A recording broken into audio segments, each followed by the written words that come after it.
everybody. Welcome to 5 weeks of study in the book of John.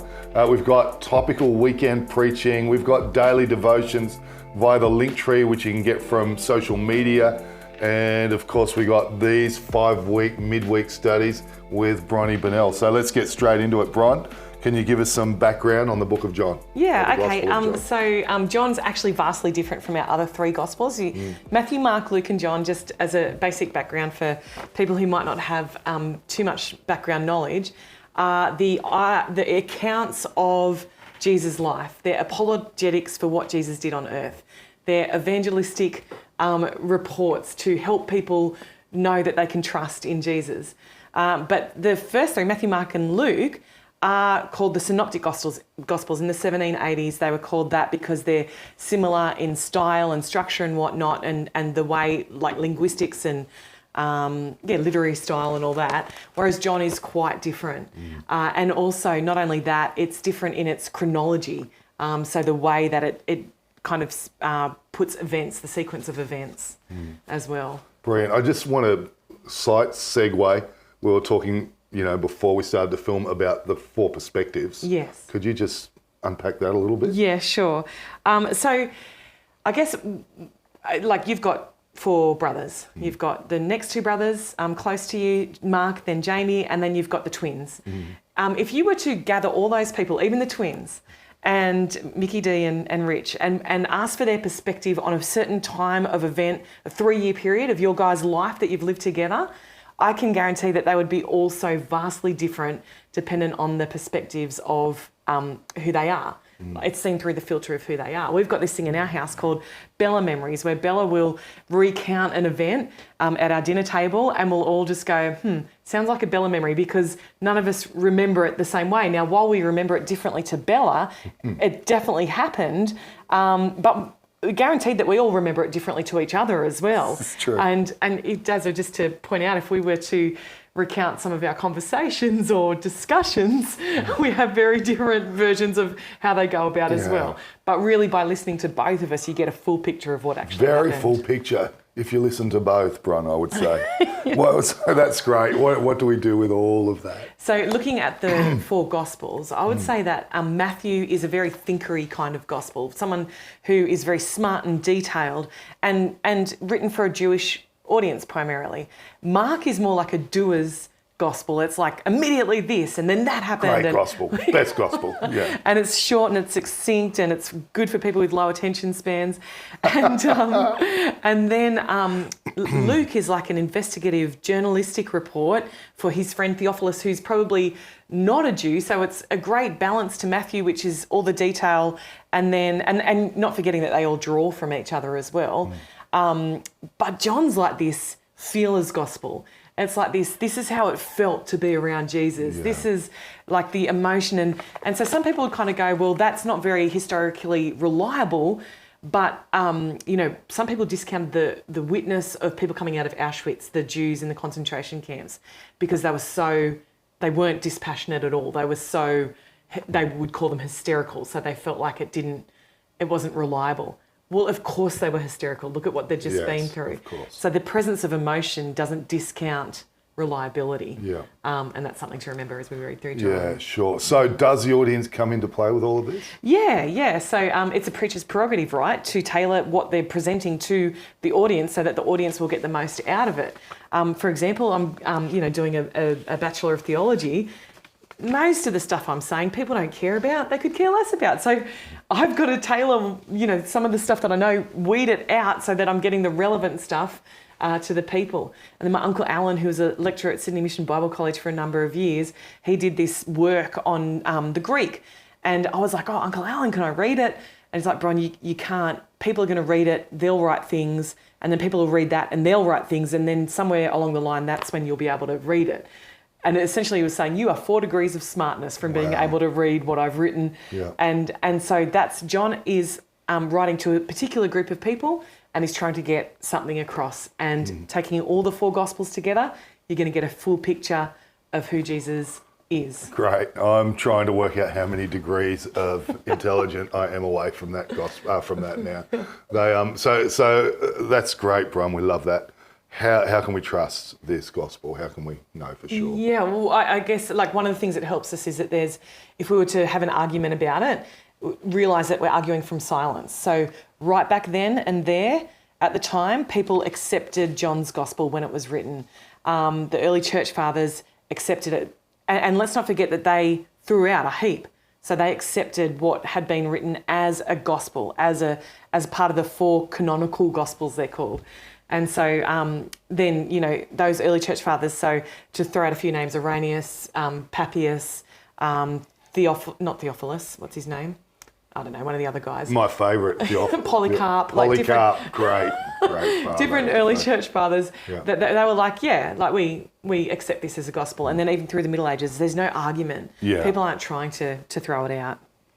So there are some rejected gospels. Yes. So, and if you're old enough, you will remember the Da Vinci Code. Hopefully you missed watching it, but if you did watch it, the Da Vinci Code, and they talk about some of those rejected gospels, Thomas, Mary. Yeah. Can you tell us why John gets accepted and things like that get rejected? Yeah, so there's 3 things. There's apostolic authority, there is divine qualities, and there is, corporate reception. So essentially what it is apostolic authority is that it has to be attached to an apostle. So Mark is taken to be attached to Peter. Luke, it's attached to someone else. I'll have to look into that. Can't remember. But John is attached.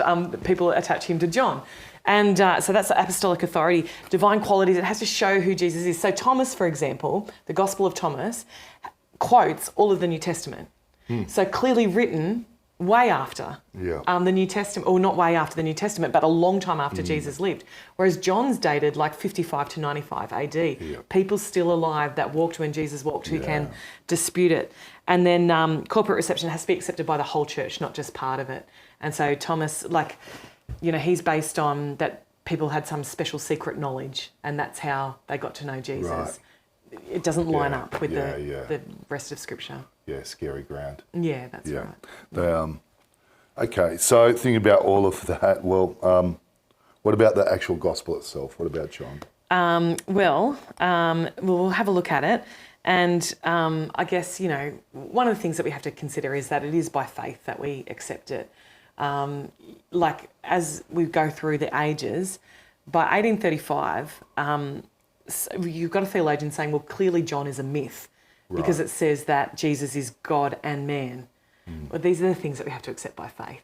Yeah. We're going to move into John, and they're just like, are we believing that God is God, or are we trying to make him what we understand? And so that's the approach that we've got to take. We're looking at it to discover, not to read our own already established opinion into it. Right, let's move into it. Let's get really into it now. What's the main idea of John? It's the idea that the Word, with God in the beginning, has come into time, has come into this world, come into history. So the Son of God, Jesus, is going to perfectly portray who God is. And it's saying, keep reading because you're about to get your mind blown. So let me read verse 1, and I just want to encourage you as we go through this, because the first, when we do the prologue this week, it's literally 18 verses. Next week, we're going to be doing 8 chapters, and don't worry, they're all going to be short studies. But just keep your Bible open, and as you're listening, you'll just be able to scan down. So let me read to you from the first verse. In the beginning was the Word, and the Word was with God, and the Word was God. He was with God in the beginning, and through him all things were made. That sounds a whole lot like Genesis to me, right? Yeah, absolutely. So it is the beginning, and it's such a different start to other Gospels. Like it's saying, we mentioned before that in Matthew we start with a genealogy, but they're leaping straight in here. And do you remember, Matthew written to a Jewish audience? We heard a testimony recently about a guy who was reading the Bible with his Jewish friend. They read the genealogy, and do you remember what the friend said? No, I don't. What did the friend say? He was like, excuse my spelling here. He was like, S-H-I-T, maybe Jesus really is the Messiah. Because he read this genealogy. But here, it starts with bang, like in the beginning was the Word. It's just up front about who it is. And it's ripping the Band-Aid off. All the others, there's like hints and tips of who this person might be. In John, it's boom, here we are. Right. Yeah. Okay. So it's a bit like light and darkness. Yep. Darkness can't overcome the light kind of thing. Yep, just like Genesis. Yeah, okay. Exactly. And then so, in the beginning, God said, let there be light, and there was. And the light overcame the darkness in the beginning. It overcame the chaos and the despair and the uncreated state. And here we have, the replica, but the fulfillment, I suppose, of that. Yeah, great. And so then it talks about Jesus coming into the world. Yep. Let's talk about that. And so it goes a little bit more specific through here.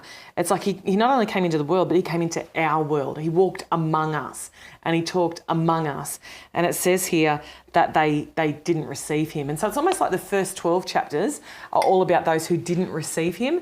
And the next are all about, like it says here, to all who, in verse 11, he came to that which was his own, but his own did not receive him.